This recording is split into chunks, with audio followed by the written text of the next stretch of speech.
Olá, boa noite. Um alerta de emergência hídrica para o período de junho a setembro de 2021 na região da Bacia do Paraná, que abrange os estados de Minas Gerais, Goiás, Mato Grosso do Sul, São Paulo e Paraná, foi emitido pelo Sistema Nacional de Meteorologia no dia 28 de maio.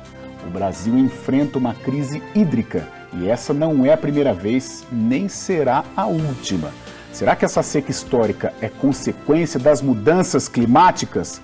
Vamos entender a partir de agora com uma conversa com a meteorologista e pesquisadora do Centro de Pesquisas Meteorológicas e Climáticas Aplicadas à Agricultura, o CEPAGRE, da Unicamp, a professora Ana Ávila.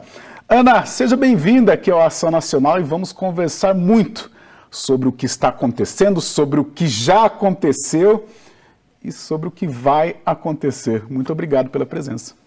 Olá, tudo bom? Tudo ótimo, Ana. Então vamos lá, vamos começar então falando do estado de São Paulo. Olha só, dados da Sabesp, a Companhia de Saneamento Básico do estado de São Paulo, apontam que desde outubro de 2019 as chuvas estão abaixo do esperado.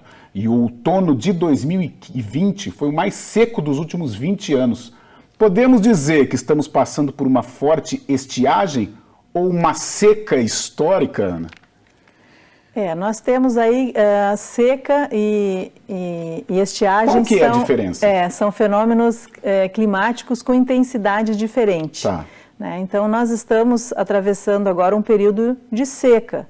Mas a estiagem é um período que a gente tem uma forma moderada, digamos assim, de falarmos sobre a falta de chuva. Na verdade, os dois fenômenos se tratam de falta de chuva. Porém, a estiagem ela é um fenômeno mais moderado, digamos assim. Inclusive, em algumas regiões, ela pode ser chamada de veranico. É uma redução, uma restrição hídrica que tem um impacto também econômico, porém com menos intensidade do que uma seca, por exemplo. Tá, a seca ela é mais agressiva. Sim. A gente pode, assim, determinar essa diferença em períodos, por exemplo? Uma estiagem é menor, a seca é maior, é por aí ou não? Sim, na verdade, quando nós falamos em seca, nós temos algumas definições para seca. Por exemplo, eu posso falar numa seca meteorológica. Tá. Quando eu falo numa seca meteorológica, é uma restrição. Eu estou falando apenas em redução da chuva num período. Quando eu falo, por exemplo, numa seca agrícola, aí eu vou levar em consideração o impacto daquela restrição hídrica para a agricultura. Eu vou quantificar, inclusive, economicamente, e há perdas de safras agrícolas. Então, não necessariamente eu vou ter uma restrição hídrica com relação aos mananciais, ao abastecimento de água, à produção de energia, por exemplo. Quando eu falo, então, numa seca hidrológica, aí então eu estou me referindo a essa água que seria utilizada para o abastecimento e também para a geração de energia, que o Brasil, a principal fonte de energia nossa aqui é a forma hídrica, né? Tá certo. É um momento bem crítico. Bem crítico. Olha só, hein? Mas sabe, a gente até conversava antes de começar o programa, não sei se é por causa dessa pandemia, né, em que o foco da notícia vai mudando, mas me parece que em 2014, que foi aquele momento, né, de um período muito difícil que nós passamos com relação à seca e à estiagem, me parece que foi mais divulgado, parece que houve uma comoção maior. Dessa vez, pelo menos da minha parte, eu não estou assim vendo tanta preocupação assim. E estamos vivendo um período de que requer muita atenção. Sim, exatamente. O que acontece é que talvez em 2013, 2014 também, uma forma foi que nós tivemos um verão extremamente seco. Entre o verão 2013 e 2014, ele foi extremamente seco e quente, em função exatamente da redução da chuva. E agora nós estamos vivendo uma situação mais, digamos assim, mais prolongada dessa estiagem, porque ela, em algumas regiões, ela já começou em 2019, essa restrição hídrica, mas ela vem acontecendo paulatinamente. Porém, ela abrange uma área, uma extensa área, né? Várias rios, e a região é enorme, né? Os estados todos aqui da região central do país e sul também. Período de seca, estiagem, é possível prever isso? Vocês do CEPAGRE, que são técnicos especialistas e fazem um trabalho maravilhoso, Tudo isso, vocês já sabem que vão acontecer? Tem como evitar ou não? É um momento que a gente tem que encarar, não tem jeito. A gente não tem hoje uma resposta a mais longo prazo, ou seja, a gente não consegue prever uma estação. Por exemplo, agora, né, nós estamos numa situação, como que vai ser o inverno, como que vai ser exatamente com relação a uma resposta mais assertiva. É um desafio muito grande, a parte de modelagem que pode nos dar uma resposta exatamente nessa região central do país, é onde nós temos os maiores desafios. Nós poderíamos ter uma previsibilidade, digamos assim, melhor no norte, no nordeste do país e também no extremo sul, mas essa região central, ela realmente tem um desafio maior com relação às respostas climatológicas a mais longo prazo. Sim. E engraçado, né, como eu falo ultimamente de um período de uns 10, 15 anos para cá, nós tínhamos as estações muito bem definidas, né, outono, inverno, verão, primavera. Hoje não, né, de repente está no verão, faz um frio, no inverno um calor. O porquê de tudo isso, essa maluquice? Nós temos, sempre há uma explicação para um determinado momento, né? Uma explicação, digamos assim, meteorológica, mais pontual. Tá. Mas, de forma geral, o que nós estamos vivendo e esses fenômenos acontecendo com maior frequência é um reflexo, poderíamos dizer assim, das mudanças climáticas globais. Sabemos, Ana, que a temporada de chuvas é a estação de verão e que no outono chove menos, mas ter o outono mais seco em 20 anos é, no mínimo, preocupante, né? Isso é reflexo das mudanças climáticas? Sim, é bastante preocupante, né? E sim, é um reflexo das mudanças climáticas. Essa situação, ela está vem muito ao encontro do que os modelos de mudanças climáticas, né, simulam, né, e simularam já no passado que estaríamos vivendo realmente períodos mais frequentes de extremos. E a principal razão das escassez de chuva? Na verdade, nós não poderíamos dizer que é um fenômeno único, né? São vários fenômenos meteorológicos que vêm ocorrendo. Então, por exemplo, nós estamos falando nesse período agora, sobretudo por conta de ser uma escassez hídrica, ou seja, tem um reflexo bastante profundo. Nós estamos vivendo um período de seca extrema, né? Inclusive, essa definição ela é bastante utilizada em situações como agora, né? Mas então são vários fenômenos que não aconteceram, que deveriam acontecer, que normalmente aconteceriam. Então, por exemplo, se nós falarmos, né, do outono de 2020, ele já começou seco. Abril de 2020 foi um período que normalmente a gente recebe um pouco de chuva aqui na região central do país e praticamente não ocorreu. Então já tivemos um outono com baixo volume de chuva, um inverno, praticamente o 2020 todo com chuva abaixo da média. E ele entrou, o 2021 também, nós estamos vivendo essa mesma situação, né? Então são vários fenômenos meteorológicos, mas a chuva mesmo que abastece os mananciais nossos aqui na nossa região se concentra aí nos períodos de verão, praticamente dezembro, janeiro e fevereiro. Tá certo. As mudanças climáticas, elas podem provocar secas ainda piores? Sim, o reflexo das mudanças climáticas, sim, é que nós poderemos ter essas secas tais como nós estamos vivendo agora, mais frequentes. Então, é uma situação que deveríamos, digamos assim, tratar de nos preparar, digamos, para fenômenos tais como esses mais frequentes. Tá certo. Ana, me lembro em 14, 15, né, quando houve aquele processo muito forte, né, do clima, e houve campanha, né, para não gastar água e tal. Esse negócio de gastar água é um privilégio, entre aspas, do brasileiro, ou, por exemplo, no exterior também se usa muito, lavar carro, lavar calçada? Sim, temos diversos países com situações piores, muito piores do que a nossa, né, e que consomem, que as pessoas usam, digamos assim, tem disponível uma quantidade bem menor de água, 10 litros de água aí por dia por pessoa, como temos países que têm, por exemplo, Nova York mesmo, né, que, por exemplo, 10 mil litros de água por pessoa, né, por dia, quer dizer, então é uma quantidade gigantesca de água, né, e nós estamos aí numa situação meio que intermediária, dependendo da região e onde a gente tenha disponibilidade de água. O brasileiro gasta muita água, não? Gasta. Porque às vezes a gente fala assim, né? Porque aqui no Brasil tem a cultura, né? De lavar o carro, de brincar com a criança, né? A água e tal. E isso, claro, tem impacto, né? Eu me lembro em 14 e tal, houve a punição para quem gastava água. E, sei, de repente, né, o brasileiro, se ele maneirar um pouquinho, também ajuda, né? Exatamente. A gente precisa ter essa cultura, digamos assim, né, da economia da água, né? Não desperdiçar água. A gente não tinha, né, alguns anos atrás, a gente não ouvia falar que a água é um bem, digamos assim, que ele acaba, ele não é inesgotável, né?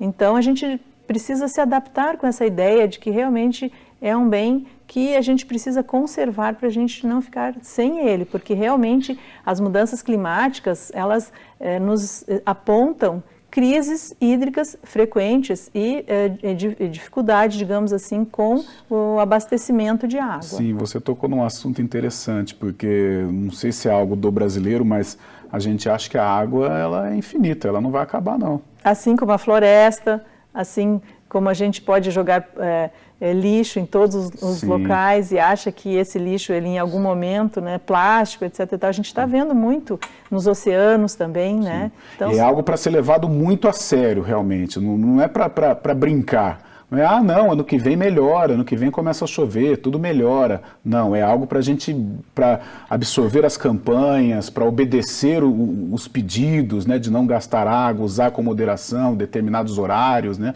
É algo que a gente tem que ficar muito alerta, porque a situação é grave. É grave. Tá certo. Ana, a gente conseguiu recuperar, assim, o chegar perto de uma medição ideal do sistema Cantareira ou não, desde 2014 para cá? Olha, em termos de quantidade de chuva, né, nós temos aí, por exemplo, a redução das chuvas já nos últimos 3 anos, a gente pode afirmar que já estamos com chuvas abaixo da média, né, nos últimos 3 anos. E a região, ela recebeu uma quantidade de chuva muito importante, que verteu o sistema Cantareira, que foi em 2009. Então, foi uma situação extrema do que nós estamos vivendo agora. Mas, depois disso, a gente vem numa situação que a chuva ocorre dentro da média, ou agora, que, né, nesses últimos 3 anos, esse volume de chuvas registrado vem abaixo da média, praticamente 3 anos seguidos. O que é ideal, assim, o momento de chuva? Porque tem e nós vamos até tocar no programa mais para frente, a época das cheias, né? Mas o que é ideal em termos de chuva, um período, tal, o que seria ideal uma medição de chuva? Olha, em termos médio, aqui a gente tem na nossa região em torno de 1.400, 1.500 milímetros por ano, total anual. E desse total anual, praticamente 50% ocorre aí nos meses de dezembro, janeiro e fevereiro. Sim. O resto se distribui ao longo do ano. Né? Então a gente precisa ter essa chuva na época certa para a gente poder abastecer os mananciais, que são aquelas chuvas que ocorrem também por vários dias, né? Você tem a chuva acontecendo de uma forma que ela vai abastecendo os lençóis freáticos, ela fica retida pelas raízes das plantas, da vegetação, das árvores.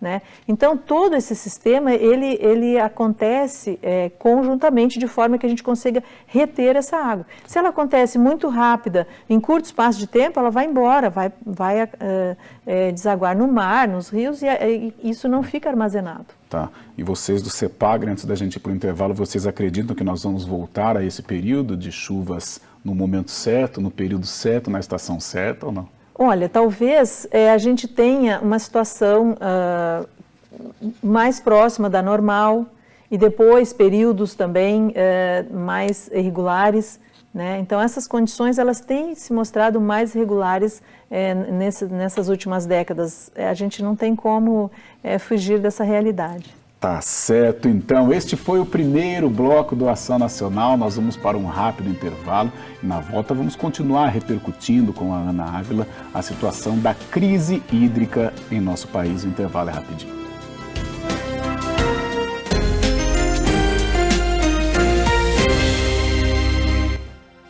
Segundo bloco do Ação Nacional, o tema de hoje é crise hídrica. Eu estou conversando com a meteorologista, pesquisadora, professora Ana Ávila. Professora, nós estávamos falando, né, do Sistema Cantareira 2014, toda aquela crise, toda aquela celeuma envolvendo a água, ordens, pode tomar banho, não pode, pode usar a água para lavar o carro ou não pode. É o seguinte, o que falta, o que faltou para a recuperação dessas represas? Olha, na verdade, se formos falar em termos climáticos, né, agora nós estamos novamente com uma redução do volume de chuvas. Tá. Né? Então, está acontecendo mesmo, né? Nós tivemos aí já essa sequência de períodos com relação a uma restrição hídrica, está se repetindo. Sim. Né? Então, é fato. Agora, também tem as questões do que fazermos, né? As ações que devem ser tomadas, né? Isso é a mais longo prazo, mas a gente não tem como fugir muito disso. Tem algumas represas aí sendo construídas no sentido de evitar crises de abastecimento de água, né? Mas, de forma geral, também nós temos algumas medidas a mais longo prazo que devem ser tomadas e que a gente percebe que isso é uma ação mais coletiva, digamos assim, e mais a longo prazo. Isso é muito importante. Sim. Essas ações, essas campanhas, né, a gente voltando lá para 2014 mais uma vez, mas tentando trazer já para este período tão difícil. Essas campanhas surtem algum efeito na população? À época vocês conseguiram, assim, teve uma reversão da situação com relação à falta d'água, por exemplo? Olha, tem uma ação, mas ela também tem uma questão assim de muito momentânea, né? Então, quando a gente está vivendo aquela situação, que está passando por aquela crise, com aquela ameaça, isso todo mundo começa a pensar o que pode fazer e reduzir, mas assim que essa crise passa, tudo volta ao normal e aí a gente fica com aquela esperança de que não vai mais se repetir e tudo vai voltar ao normal e as chuvas vão se tornar regulares e essa situação não mais acontecerá. Então, é uma mistura, né, de ações e eu digo assim, ações não necessariamente com relação ao consumo, ao nosso consumo, mas ações, por exemplo, de captação de águas de chuva, né, de reflorestamento,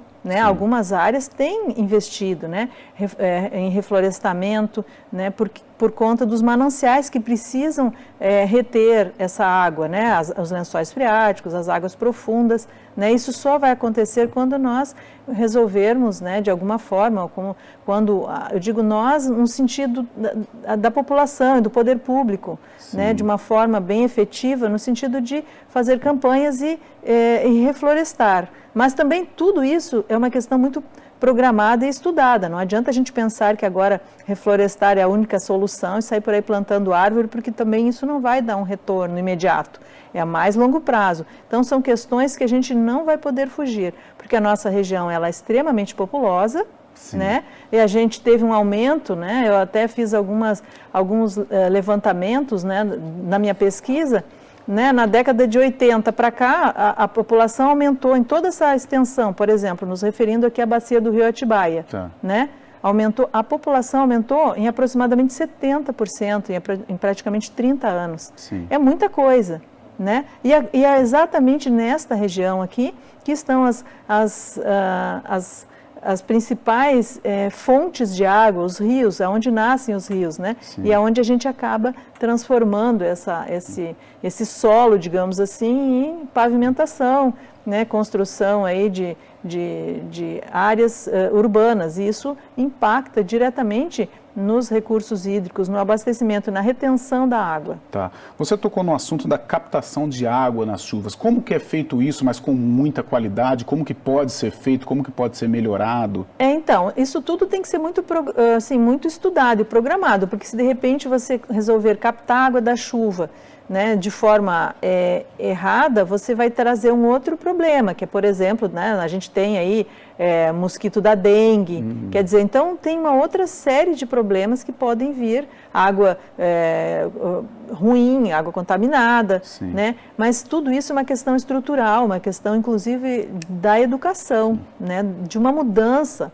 na forma da gente encarar essa situação. Mas isso é uma questão que eu acho que ela é um pouco mais a longo prazo, é um investimento que tem um retorno a mais longo prazo, né? Desde a educação infantil, nas escolas, né? Para que essas pessoas também comecem a pensar de uma forma de aproveitar esses desafios como uma oportunidade de um futuro, de reconstruir essa situação para que isso não venha acontecer novamente com essa intensidade. Você falou, né, nas escolas, a gente observa algumas campanhas, né, pelo menos entre os pequenos, né, o pessoal de segundo grau, existe, né, uma campanha de prevenção ou de você economizar na água, não gastar à toa. Sim, vem ocorrendo essas campanhas em termos de, por exemplo, até mesmo de áreas de risco, desastres naturais, prevenção de áreas, né, onde as pessoas estão expostas, por exemplo, vivendo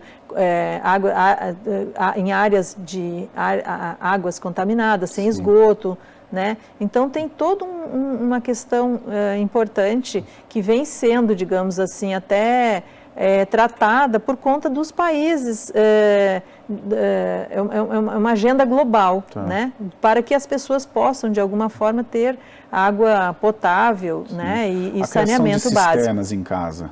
Sim, a criação de cisternas também, porque tudo são questões que vêm sendo tratadas. Claro que em escalas muitas locais, né, ainda, né? Muitas áreas já estão um pouco mais, digamos assim, trabalhando um pouco mais, até por conta de situações como essas, que fazem com que as pessoas acabem buscando também essas informações, né? Porque é muito isso, de informação e saber como trabalhar, como usar, como fazer. Isso acontece, isso existe. Você acabou de tocar no assunto na qualidade da água. Há algum tempo tivemos um problema seríssimo no Rio de Janeiro, né?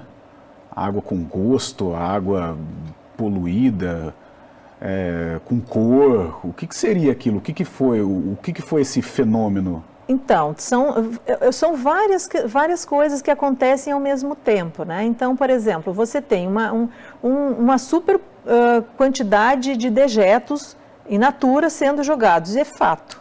Né? Mesmo que a gente já tenha verificado um certo cuidado com relação a isso, mas ainda muitas áreas ainda não têm um saneamento, um esgoto adequado. Não existe, é jogado in natura, né, nas áreas, né, de água, de mananciais. Né? E aí esse dejeto sendo jogado, né, aí você tem a questão climática, uma redução, por exemplo, das chuvas, um aumento excessivo das temperaturas, isso ali é um foco, né, de algas e outros poluentes que acabam em algum momento, ali no Rio de Janeiro foi uma questão de algas, né, algas extremamente nocivas e danosas, inclusive com risco para a população, a água. Né? Mas aqui também nós às vezes enfrentamos situações, não nessa proporção, mas também, por exemplo, espumas são vistas nos rios, Rio Piracicaba. Pega ali na região de Itu, exato. Tem o Tietê ali, nossa. Então, isso nada mais é do que uma quantidade enorme, muitos peixes, né, muitas vezes são encontrados peixes mortos, né, por conta de uma mudança, às vezes uma água muda a temperatura, né, a temperatura da água, isso acaba criando ali um ambiente extremamente poluído. Então são situações que são verificadas ao longo de toda a nossa região. Nossa, e às vezes isso foge até do controle de uma estação de tratamento, por exemplo? Né? Porque se essa água chegou em nossas residências, ela passou por uma estação de tratamento, né? E mesmo assim ela chega com todos esses problemas. No Rio foi uma questão da estação de tratamento, né? Felizmente aqui na nossa região, em termos de tratamento de água, a gente já tem avançado muito neste sentido. Claro que ainda, né, tem uma parte, mas aqui na nossa região, felizmente, ainda a gente já tem essa água, digamos assim, mais digamos assim, tratada, né, antes de ser jogada de volta aos mananciais. Se traçarmos um paralelo com outras regiões do Brasil, a nossa água, que é a água da nossa região, ela é uma água mais pura, digamos assim, em relação a outros estados? É muito relativo, né? Por quê? Porque nós temos áreas, por exemplo, que tem menos concentração de população, menos áreas. Nós aqui temos uma área urbana, assim, uma concentração, né? Nós estamos aqui próximo aqui a São Paulo, né? Nós temos várias cidades compondo aqui a nossa região, então acaba que nós temos então uma área muito urbanizada, uma área industrializada, o que acaba sobrecarregando, digamos assim, a água, a qualidade da água. E historicamente, né, muitas contaminantes que ficam de longa vida, que ficam por muito tempo. Não é a minha área realmente sobre essa questão de contaminantes, né? Mas, digamos assim, na parte climática também a gente acaba interagindo com profissionais que trabalham especificamente nessas áreas. E você falou do caso da espuma ali na região de Itu, e você está sempre conversando com profissionais, com especialistas. Aquilo é um negócio que não tem jeito? Vem acontecendo com uma certa frequência. É uma consequência exatamente do que a gente vem falando aqui na nossa região, que é essa expansão urbana, industrial, né, que acaba fugindo esse controle aí, digamos, dessa qualidade das águas, né? Então, é uma quantidade enorme, né, de poluentes que precisam ser, digamos assim, retidos, né, antes de ser jogado, um reuso da água filtro, também. Alguma coisa, exato, né? Exato. Porque realmente eu costumo viajar para aquela região. Nossa, tem hora que você está na estrada, o visual é até bonito, porque parece neve e tal, mas é muita espuma. Meu Deus, é algo... É bonito visualmente, mas a hora que você chega perto do rio, aquelas espumas, aquela quantidade de tanta impureza ali, é muito triste, né? E ali é o rio Tietê. É triste, e isso normalmente está associado a um período de redução das chuvas. Quando a gente tem a redução das chuvas, né, então essa água fica mais... aumenta essa concentração de poluentes nos corpos hídricos. Tá certo, este foi o segundo bloco do Ação Nacional. Estamos falando sobre crise hídrica, mas também falando de outras situações envolvendo a água, toda essa escassez. Eu estou aqui com a professora Ana Ávila, meteorologista e pesquisadora do CEPAGRE, aqui da Unicamp. O intervalo é rapidinho, daqui a pouco muito mais sobre este assunto aqui no Ação Nacional.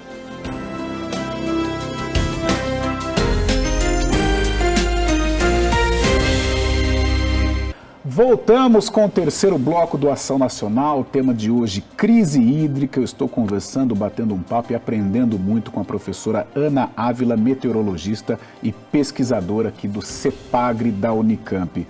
Ana, é curioso que ao mesmo tempo que tem esses períodos de estiagens em alguns meses do ano, aqui mesmo na região de São Paulo vimos várias inundações acontecerem nos primeiros meses do ano. Nos deparamos com extremos. Como avaliar essa situação? De repente, a cheia. Passou 1, 2, 3 meses, a seca, a estiagem. O porquê disso? 8 ou 80?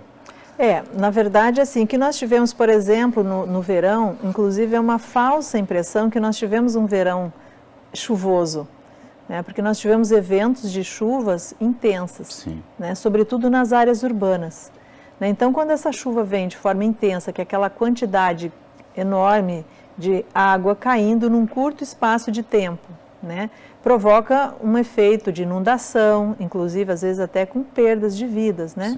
E isso dá uma falsa ideia de que o verão teve grandes volumes de chuva, né? Isso aconteceu realmente, tivemos enchentes no comecinho. Por quê? Porque é um período que a gente havia comentado antes, né, que é um período que nós temos as chuvas, né? É um período que são esperadas as chuvas. Nós temos ali a região amazônica, tem uma floresta amazônica, né?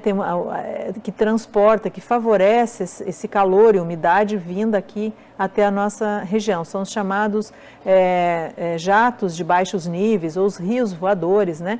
Então tem aquele transporte de calor e umidade da região amazônica e que no verão é climatologicamente conhecido. Ele ocorre no verão, esse transporte de umidade.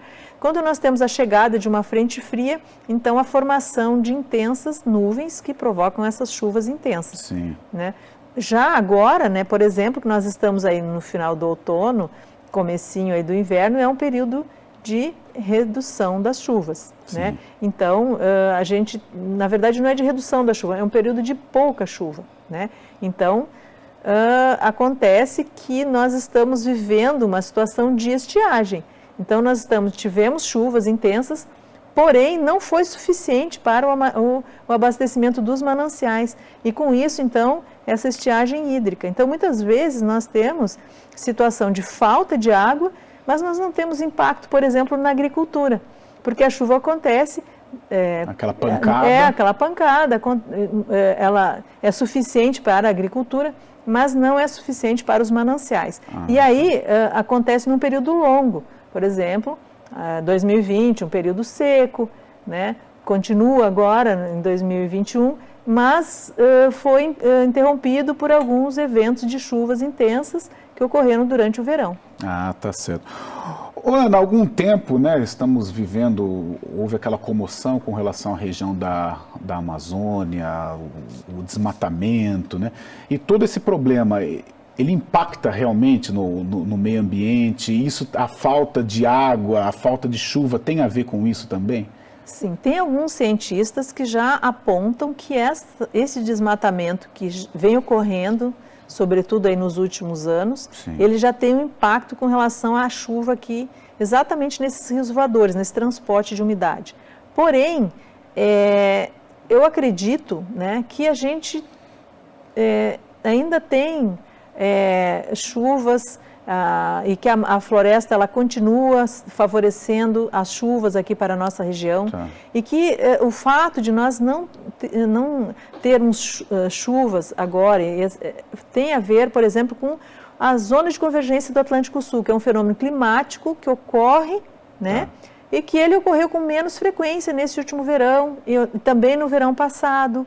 Então, as frentes frias estão passando com menos intensidade chuvosa pelo continente, mas com mais intensidade apenas pela faixa litorânea. Então, são alguns dos fatores, né? A floresta amazônica, ela continua, mesmo tendo todo esse problema de redução, ela continua favorecendo a nossa região com relação às chuvas. Não tem um impacto com relação ao nosso regime de chuvas atualmente. Ah, tá. Mas é bom também, de preferência, que não ocorra tanto essas queimadas como elas estão ocorrendo. Sim, por quê? Porque é fundamental a presença da floresta aqui, até porque se realmente a gente continuar nesse desmatamento desenfreado, nessas queimadas, nós temos vários problemas, entre eles até o transporte de quantidade de partículas poluentes em suspensão em decorrência das queimadas, e a própria floresta, que ela tem um impacto que, em reduzindo, tem estudos que apontam que a gente tendo uma redução, uma restrição aí de áreas da floresta,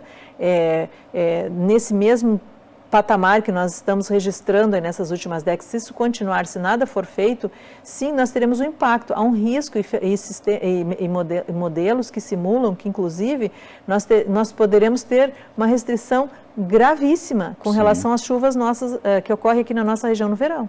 Nós poderemos ter uma situação crítica com relação ao abastecimento de água, exatamente por conta desse fenômeno que ocorre, que é o transporte de calor e umidade da região, da região norte, né, da região amazônica, em decorrência da presença da floresta. Professora Ana, você falou, estamos convivendo com isso, seca, cheia. Antes de começar o programa, tocamos no assunto de degelo, nível do mar subindo, cidades correndo riscos. O porquê de tantos fenômenos envolvendo o clima? Na verdade, assim, a mudança climática global é uma ciência, né? Ela vem sendo estudada e ela já é muito antiga. A gente acha que é um fenômeno recente em função da emissão de CO2, né? Mas aí a gente tem, desde a época da Revolução Industrial, né? Nós tivemos alguns cientistas que já descobriram, né? Arrhenius foi um cientista que descobriu que a emissão de CO2 para a atmosfera, né? Porque é um elemento presente na atmosfera, né? A gente tem o clima na vida, a gente tem vida na Terra porque a gente tem essas condições climáticas adequadas, né? Então, uma dos fatores é porque nós temos os gases de efeito estufa natural, que mantém a temperatura do planeta. né? Só que o problema é a emissão desses gases. Inclusive a Arrhenius, na época, quando ele começou os seus estudos, que ele descobriu a presença do CO2, ele afirmou que com a Revolução Industrial, a queima de combustíveis fósseis, o petróleo, o gás natural, nós teríamos aí áreas sendo favorecidas em função do aumento das temperaturas do planeta. Áreas que não poderiam produzir, por exemplo, agricultura, né? Mas nem ele sabia que a gente ia chegar nesse nível, né, de aumento realmente da emissão de gases de efeito estufa. E realmente isso vem acontecendo. Então, esses gases de longa vida que vêm sendo lançados na atmosfera em função da queima de combustíveis fósseis são aí os grandes responsáveis por esses cenários que alteram as condições climáticas. Então, na verdade, nós temos é uma estufa mesmo. Por que a gente fala que é uma estufa? Porque a presença desses elementos, né, em quantidade antrópica, ou seja, fora daquilo que a gente tem da normalidade, faz com que a gente tenha um aumento das temperaturas no planeta. E aí, então, desencadeia esses fatores todos, que é o degelo, que tem como consequência o aumento do nível médio do mar, que tem também a questão da acidificação dos mares, que mexe nos corais, na vida marinha, né? A poluição também, que é lançada ao mar, tem todo esse impacto, né? Tá certo. Depois será que o Rio de Janeiro vai sumir do mapa? Já vi essas conversas, né? Que o Rio de Janeiro, Santa Catarina, Santos, mas a gente vai especificar um pouco mais sobre esse assunto. Mas nós temos um VT para acompanhar. Enquanto aqui estamos enfrentando essa crise no norte do país nesses últimos dias, as cheias do Rio Negro em Manaus atingiram um recorde histórico e deixaram parte da cidade inundada. Vamos ver. Manaus em alerta. O prefeito da capital do Amazonas, Davi Almeida, anunciou na terça-feira que a cheia do Rio Negro atingiu seu maior nível histórico. As enchentes geram controvérsias entre os danos causados na cidade turística, que construiu pontes para que os moradores circulem. Nós construímos passarelas para as pessoas transitarem e também se tornou uma atração turística na nossa cidade, porém, como o rio já atingiu a sua maior cota, nós estamos torcendo agora para que esse rio comece a baixar. Baixando o rio, a partir do momento que o rio começar a descer, nós já temos aqui programado, já compramos o kit higiene e o kit dormitório. Além disso, já estamos providenciando a sanitização e a limpeza de todas as áreas atingidas pela enchente. As inundações já tomam conta de diversas ruas da cidade e atrapalhou os planos destes turistas de São Paulo. É muito extremo, né? A gente falando de seca, estiagem, aí tem a cheia. O Brasil é meio maluco mesmo, né, professora?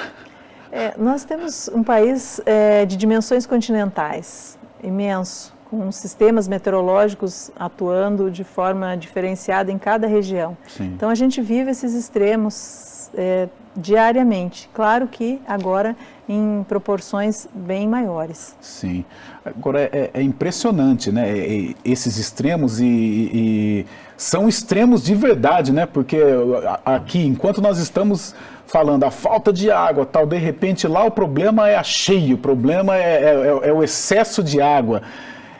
Isso tem a ver muito com o tamanho, você falou da dimensão do nosso país? Sim, nós temos a questão aí, né, dessa imensa área que é o nosso país, né, e os diferentes fenômenos meteorológicos. E agora, né, acontece nesse momento essas duas áreas, né, eu diria assim, são as principais, o nosso foco hoje, né, a questão das enchentes na região norte, né, de grandes proporções, e a parte aqui na região central do país, que é a estiagem. Né? Então, são fenômenos meteorológicos que atuam, né? Lá no norte eles estão atuando de forma bastante intensa, então tem os fenômenos que atuam naquela região que estão reforçados, digamos assim, e um dos fatores é a laninha, Sim. que é um fenômeno que ocorre, que é o resfriamento das águas ali na região do Pacífico Equatorial, que tem uma influência com relação ao aumento do volume de chuvas ali no norte, do nordeste e também da região norte, e esse fenômeno, ele, atuando, ele acaba intensificando as chuvas ali naquela região. Tá certo. Para fechar, antes da gente ir para o último intervalo, estamos apertados, aliás, esta cheia, a gente não consegue aproveitar aqui, por exemplo? esse excesso de água aqui na região sudeste, a gente não consegue pegar um pouquinho do norte para cá? Já foi, inclusive, comentado Sim. sobre isso na outra crise hídrica, né, que seria um transporte Sim. de águas, né, do norte, até da região mar, né, norte. pra cá também, né, Exatamente. Mas a questão é econômica e tem um impacto aí gigantesco para transportar essa água de norte para cá. Parece que não é muito viável, não. E falam que a água do mar também, para você filtrar, para trazer em caso de escassez de água, também é muito caro, né? Financeiramente é quase que inviável, né, fazer isso. Tirar o sal, né? Dessalinização. Tá certo, então, é o último, estamos indo, aliás, estamos fechando o terceiro bloco do Ação Nacional, vamos para um rápido intervalo e daqui a pouco o último bloco para a gente fechar esse assunto de crise hídrica. Minha convidada, o meu bate-papo, o aprendizado de hoje aqui no Ação Nacional é com a meteorologista e pesquisadora professora Ana Ávila. O intervalo é muito rápido.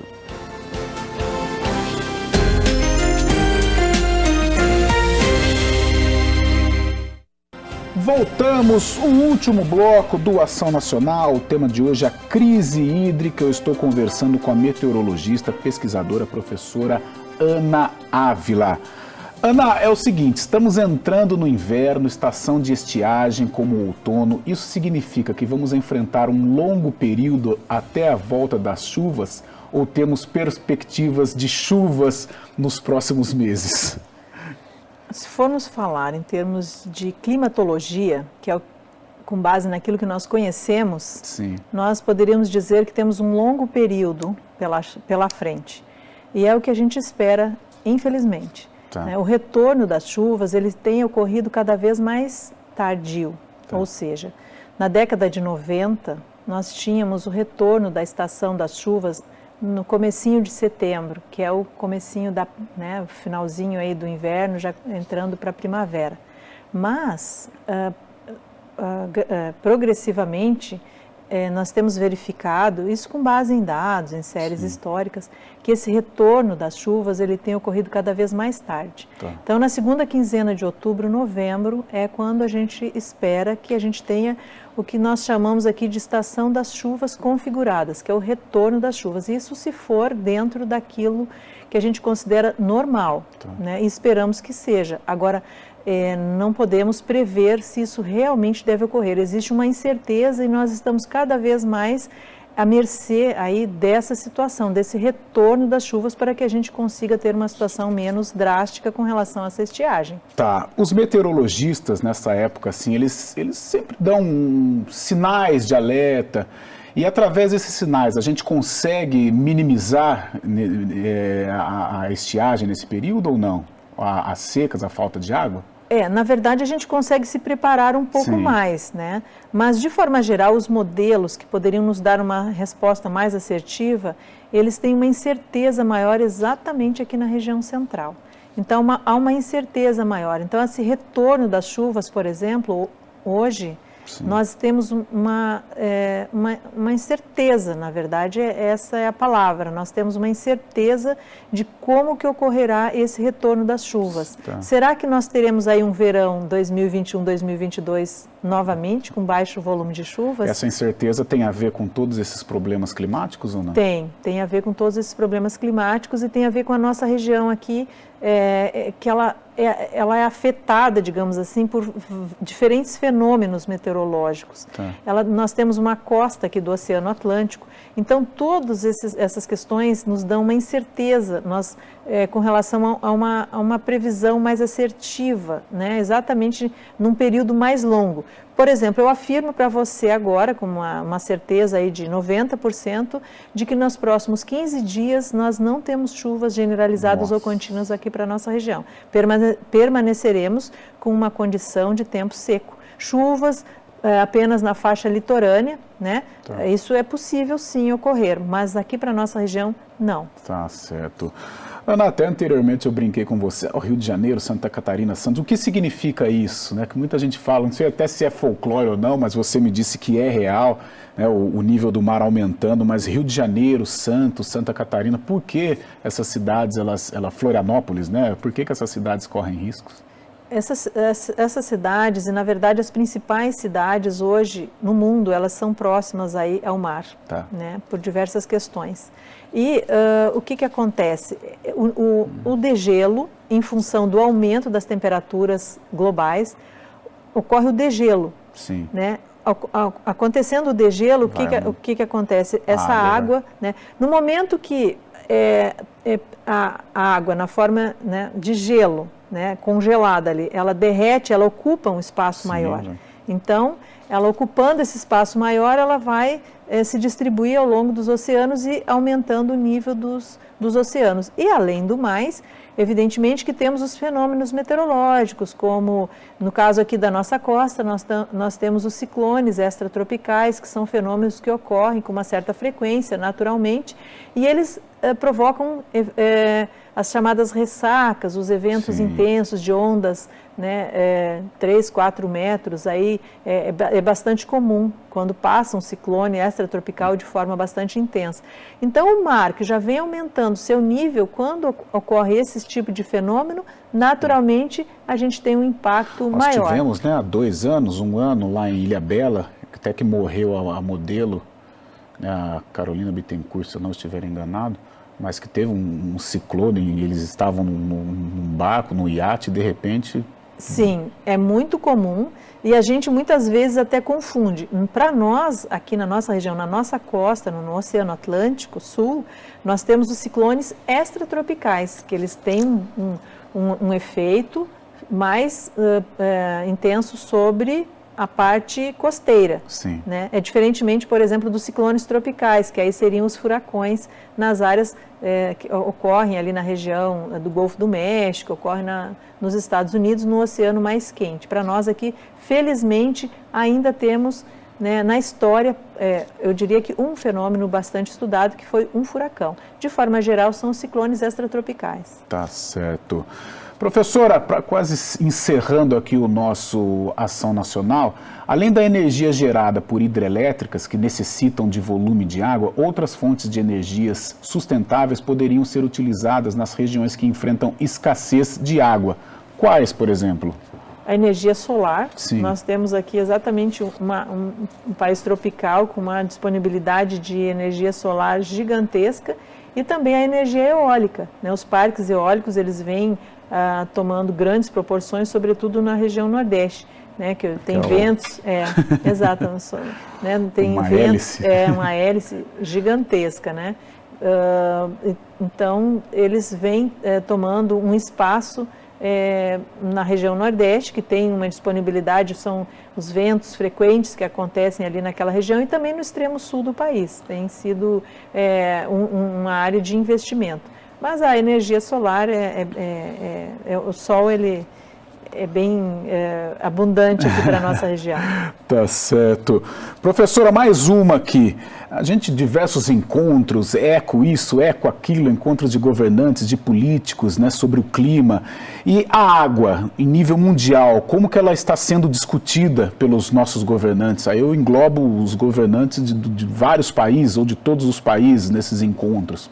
Sim, a água vem sendo discutida em nível global, é uma das agendas aí, tanto quanto a agenda climática, a água também, né?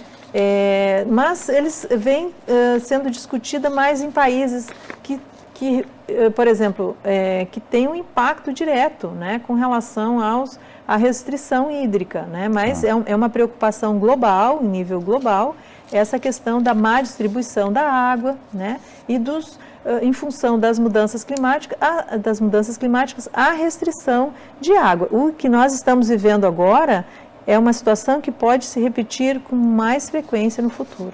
Tá certo. Restando 1 minutinho, professora, tem algum recado? Economizar água, usar água com inteligência? Usar pra água quem está nos assistindo. Usar água com inteligência e sempre procurar se informar, né, da sua região e o que pode ser feito. Todos nós podemos, de alguma forma, contribuir. Tá certo. Professora Ana Ávila, muito obrigado pela sua presença. As portas aqui do Ação Nacional sempre abertas. Foi um aprendizado. Muito bom estar com você hoje. Foi um prazer, muito obrigada. Valeu, até a próxima. O Ação Nacional fica por aqui, prometendo voltar no próximo sábado, às 10h30 da noite, sempre com um assunto muito legal, um assunto pertinente para você. Até lá!